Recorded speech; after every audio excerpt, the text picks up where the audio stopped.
रामकृष्ण हरी मंडळी श्री स्वामी समर्थ 14 जानेवारी 2026 बुधवारी या वर्षाची संक्रांत आलेली आहे। खूप दिवसानंतर असा योगायोग आलेला आहे की या दिवशी षटतिला एकादशी सुद्धा आहे। अतिशय शुभ अशी ही तिथी आहे। एकादशी आणि मकर संक्रांत एकत्रित आपण यावर्षी साजरी करणार आहोत। शके 1947 पौष कृष्ण 11 बुधवारी 14 जानेवारी 2026 रोजी दुपारी ठीक 3:06 सूर्य मकर राशीत प्रवेश करणार आहे। आपण संक्रांतीचा पुण्यकाळ काय आहे ते बघू। तर 14 जानेवारीच्या दिवशी दुपारी 3:06 पासून सूर्यास्तापर्यंत म्हणजे 6:20 हा पुण्यकाळ असणार आहे। तर यावर्षी संक्रांत आणि षटतिला एकादशी एकाच दिवशी आल्यामुळे आता आपण काय करावं तर हीच माहिती आपण या व्हिडिओमधून पाहणार आहोत। तर अनेकदा अनेकांच्या मनामध्ये एकच प्रश्न निर्माण होतो की आपण आता काय करावं, उपवास करायचा का, दान कशाचं करायचं, पूजाविधी कशी करायची। षटतिला एकादशी, षट म्हणजे 6 व तिला म्हणजे तीळ असल्यामुळे आपण 6 प्रकारच्या तिळाचे दान हे कशा प्रकारे करू शकतो तर या सगळ्या प्रश्नांची उत्तरे या व्हिडिओमधून आपण पाहणार आहोत। संक्रांत म्हणजे काय तर संक्रांत म्हणजे सूर्यदेव धनु राशीतून मकर राशीमध्ये प्रवेश करतो तोच हा दिवस असतो। त्या दिवशी स्नान, दान, सूर्यपूजा, जप, तप यासाठी अत्यंत श्रेष्ठ असा हा दिवस मानला जातो। आणि आता एकादशी म्हणजे काय तर एकादशी म्हणजे भगवान विष्णू व श्रीहरी विठ्ठल यांना अत्यंत प्रिय असलेली ही तिथी। तर या दिवशी उपवास, नामस्मरण, हरिपाठ, अभंग या गोष्टींना खूप महत्त्व असतं आणि हे केल्यामुळे आपल्याला मोठे पुण्य देखील प्राप्त होत असतं। या दिवशी श्रीहरी विष्णूंची पूजा आणि स्तोत्रांचं श्रवण सुद्धा करायचं असतं। सकाळी लवकर उठून स्नान करा। या दिवशी विष्णू सहस्रनामाचं पठण किंवा श्रवण करा। घरातील नकारात्मक ऊर्जा त्यामुळे नष्ट होईल। तुमच्या जवळच्या विठ्ठल मंदिरात किंवा विष्णू मंदिरात जाऊन तीळ आणि गुळाचा नैवेद्य अर्पण करा। तिळगुळाचे लाडू किंवा तिळगुळाच्या वड्या सुद्धा तुम्ही अर्पण करू शकता।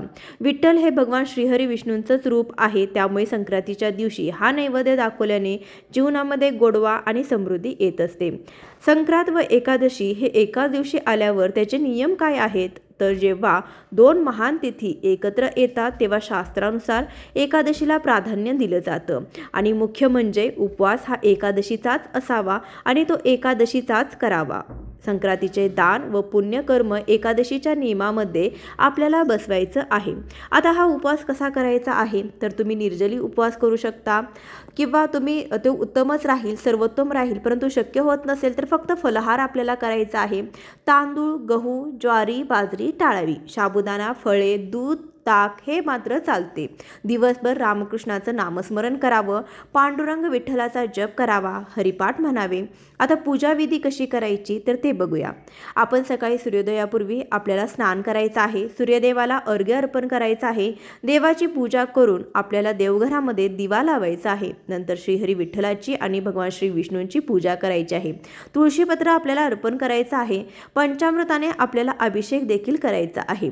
संध्याकाळी दीपदान, हरिनाम, जप, अभंग, कीर्तन म्हणायचं आहे। आता बऱ्याच जणांना असा प्रश्न पडतो की मकर संक्रांतीला सत्यनारायण करा असं म्हणतात, मग आता एकादशी आली आहे तर काय करावं तर एकादशीच्या दिवशी सत्यनारायण पूजा करणं अत्यंत शुभ मानलं जातं।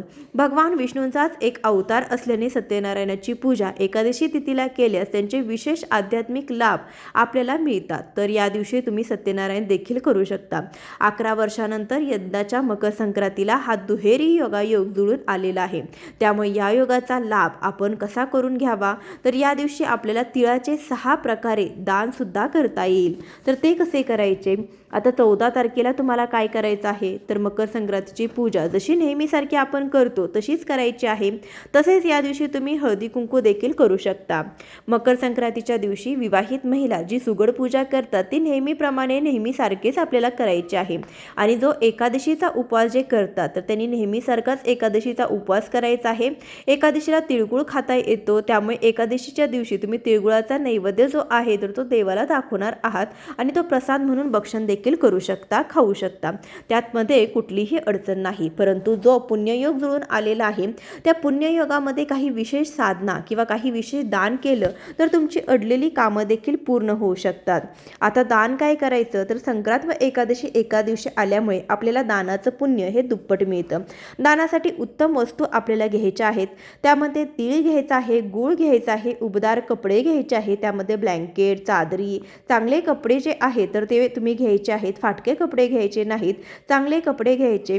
त्यामध्ये तांदूळ देखील तुम्ही घेऊ शकता, अन्नदान देखील करू शकता, गोदान करू शकता. दान करताना आपल्या मनात एकच भावना ठेवा की हे देवा, माझ्या घरात सुख समृद्धी, आरोग्य आणि भक्ती नांदू दे. आणि सगळ्यात महत्त्वाची गोष्ट म्हणजे या दिवशी केलेला उपवास 1000 एकादशी केल्याचं पुण्य आपल्याला देतो. म्हणजे मकर संक्रांतीच्या दिवशी जर एकादशी आली तर आणि तो उपवास जर आपण केला तर आपल्याला 1000 एकादशी केल्याचं पुण्यफळ हे प्राप्त होत असतं. मग या दिवशी काय करू नये तर या दिवशी मांसाहार करू नये, मद्यपानाचे सेवन करू नये, भांडण तंटा करू नये, वादविवाद करू नये, नकारात्मक गोष्टी बोलणे टाळावे, खोटं बोलणं टाळावं, देवाची निंदा करणं टाळावं, इतरांची निंदा करणं टाळावं. या गोष्टी प्रकर्षाने आपल्याला टाळायच्या आहेत. आणि विठ्ठल नामाचा जप आपल्याला या दिवशी केल्याने जीवनामधील अडथळे दूर होतात. तसेच या दिवशी तुळशीची पाने तोडू नयेत किंवा या दिवशी भात देखील खाऊ नये, हे सर्वांनाच माहीत आहे. तसेच आपण तुळशीला देखील या दिवशी पाणी अर्पण करू नये, कारण की एकादशीचा उपवास हा तुळशीचा देखील असतो. 2026 मध्ये संक्रांती एकादशी एकत्र येणे हा फारच दुर्मिळ योगायोग आहे. असा हा दिवस आपल्याला अजिबात वाया घालवायचा नाही. नामस्मरण, उपवास, दान व भक्तीने आपले जीवन पवित्र करायचे आहे. आता ज्यांना उपवास करणं अजिबातच शक्य होत नसेल, जमतच नसेल, तर आपण संक्रांतीच्या दिवशी जेवणामध्ये नेमकं काय काय बनवावे ते देखील बघूया. आता सगळ्यांनाच उपवास करणं शक्य होत नाही, मग संक्रांतीच्या दिवशी कोणते पदार्थ आपण खाऊ शकतो तर आपण ते बघूया. कोणते पदार्थ शुभ मानले जातात आणि या पदार्थामागचे धार्मिक व सांस्कृतिक महत्त्व काय आहे हे देखील आपण पाहणार आहोत. पण संक्रांत म्हणजे नुसता सण नाही तर ऋतू बदलाचा, दान धर्माचा आणि गोडवा वाढवणारा हा दिवस आहे. षटतिला एकादशी दिवशी सुद्धा तिळाचं फार मोठं महत्त्व असतं. नावातच तिळाचे महत्त्व आहे. त्यामुळे मग तिळाचं 6 प्रकारे वापर करायचा आहे. म्हणजे नेमकं काय करायचं आहे तर तिळाने स्नान करायचं आहे, तिळाचं उठणं, तिळाचा होम, तीळ अर्पण, तिळाचं दान, तिळाचं भक्षण, असंच 6 प्रकारे तिळाचा वापर केल्याने पुण्याची प्राप्ती होत असते. आता पहिलं जे दान आहे तर ते तिळाचं दान, ते म्हणजे तीळ लेपन. तर मकर संक्रांतीच्या दिवशी जेव्हा लवकर उठतो तेव्हा आंघोळ करतो, तर आंघोळ करण्यापूर्वी शरीराला तिळाचं लेपन करायचं आहे. म्हणजे अंगाला तिळाची पावडर करून ते उठणे लावायचे आहे. आंघोळीच्या गरम पाण्यामध्ये आपल्याला पांढरे तीळ टाकून मग त्या पाण्याने स्नान करायचं आहे. त्याच्यानंतर दुसरे जे तिळाचं दान आहे तर ते म्हणजे तीळ तर्पण. एका तांब्याच्या भांड्यामध्ये पाणी भरायचं, त्यामध्ये पांढरे तीळ, हळदी कुंकू, फुलं, अक्षदा, थोडासा गूळ अशा या संपूर्ण मिश्रित पाण्याने आपण सूर्यदेवाला अर्घ्य द्यायचं असतं. अर्घ्य देत असताना ओम गृणी सूर्याय नमः हा मंत्र आपल्याला म्हणायचा आहे. त्यानंतरचं तिसरं ज्ञान, दक्षिण दिशेला तोंड करून आपल्याला पितरांच्या नावाने अर्घ्य देता येतं, पण याला शब्द आहे तीळ तर्पण. त्याच्यानंतर तिळाचं चौथं दान म्हणजे तीळ होम. तर या दिवशी आपण आपल्या देवघरातल्या देवी देवतांची पूजा करतो, तर त्यांना सुद्धा स्नान आपण तिळाच्या पाण्याने घालू शकतो. त्याचबरोबर एका पंक्तीमध्ये थोडेसे तांदूळ, त्यामध्ये थोडेसे पांढरे तीळ आपल्याला मिक्स करायचे आहेत. त्याच्यामध्ये आपण 1-2 कापूर वड्या ठेवू शकतो आणि हा कापूर आपल्याला पेटवायचा आहे.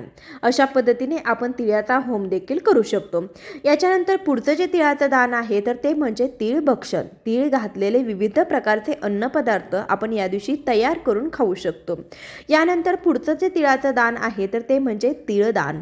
तिळदान आपण एकमेकांना तिळगुळ देतो, त्यावेळेस काय म्हणतो, तिळगुळ घ्या आणि गोड गोड बोला. तर मोठ्यांनी लहानांना तीळ द्यायचे आहेत, तिळगुळ द्यायचा आहे. तिळगुळ असेल तर तुम्ही तिळापासून जे काही पदार्थ बनवाल ते लहानांना देऊन आपण आशीर्वाद द्यायचा आहे. याला तीळ भक्षण, त्यांनी ते तीळ भक्षण करायचे आहेत. या दिवशी दान देण्याला विशेष महत्त्व आहे. दैवी पुराणातील हा श्लोक असा सांगतो की जो मकर संक्रांतीच्या दिवशी जी माणसे दान देतात आणि हव्य कव्य करतात म्हणजे होम हवन करतात, त्यांना त्या त्या वस्तू सूर्य त्यांच्या प्रत्येक जन्मामध्ये देत असतो. तर संक्रांतीच्या दिवशी 6 प्रकारची दान कोणती द्यायची त्याबद्दल मी तुम्हाला जे काही सांगितलं ते तुम्ही आवर्जून करा. आधुनिक काळामध्ये दान, विद्यादान, श्रमदान, रक्तदान, वस्त्रदान, अन्नदान, नेत्रदान या गोष्टींचा देखील समावेश आवर्जून व्हायला हवा. मकर संक्रांतीला सूर्य धनु राशीतून मकर राशीमध्ये प्रवेश करतो. हा दिवस उत्तरायणाची सुरुवात मानली जाते. याच दिवसापासून थंडी थोडी थोडी कमी होऊ लागते. दिवस तिळातिळाने मोठा व्हायला लागतो. म्हणून डिसेंबर जानेवारीमध्ये शरीराला उष्णता देणारे पदार्थ आपण खात असतो. गोड बोलण्याचा संकल्प करत असतो. तसेच धार्मिक अर्थ असा आहे की पृथ्वीशी नातं आणि भोगीची भाजी संक्रांतीच्या आदल्या दिवशी आपण करत असतो. भोगीच्या भाजीत असतात वांगी, गाजर, मटार, सगळ्या प्रकारच्या पापड्या, बोरं किंवा गाजर, पेरू हे सगळं मिळून आपण जी भोगीची भाजी तयार करत असतो. या दिवसामध्ये हे भरपूर प्रमाणामध्ये येत असतं. निसर्गाने दिलेले भरभरून आपल्याला हे अन्न असतं. त्याचप्रमाणे आपण तिळाचे लाडू करतो, वड्या करतो, तसेच शेंगदाण्याच्या पोळ्या करतो, तिळाच्या पोळ्या करतो, गुळपोळी करतो, तसेच काही घरामध्ये पुरणाची पोळीसुद्धा नैवेद्य दाखवला जातो. हे सगळे पदार्थ म्हणजे आपल्या शरीरामध्ये उष्णता निर्माण करणारे पदार्थ आहेत. म्हणूनच आपण त्याचा वापर भरभरून करत असतो आणि तो नक्कीच करावा. संक्रांतीच्या दिवशी देवाला दाखवायचा नैवेद्य असतो तिळगुळ, बाजरीची भाकरी, पुरणपोळी, गुळ, तसेच तिळपूळ, गुळपोळी, शेंगदाणा पोळी असे आपण नैवेद्य दाखवत असतो. हे पदार्थ उष्ण असतात. संक्रांतीत थंडी असते. हे पदार्थ पोटात गेल्यावर शरीरात उष्णता निर्माण होते. म्हणून हे पदार्थ आपण आवर्जून खातो. या संक्रांतीला देखील आपल्याला सर्व पदार्थ बनवायचे आहेत आणि खायचे देखील आहेत. तर संक्रांतीच्या दिवशी गोड खा, गोड बोला, गोड आठवणी साठवून ठेवा. मी जी आज संक्रांतीविषयीची आणि एकादशी विषयीची थोडक्यात माहिती देण्याचा प्रयत्न केलेला आहे. मला खात्री आहे हा व्हिडिओ तुम्हाला नक्कीच आवडला असेल तर नक्कीच लाईक करा, शेअर करा. चॅनलवरती नवीन असाल तर सबस्क्राईब करायला विसरू नका. संपूर्ण व्हिडिओ पाहिल्याबद्दल तुमचे मनापासून आभार. धन्यवाद.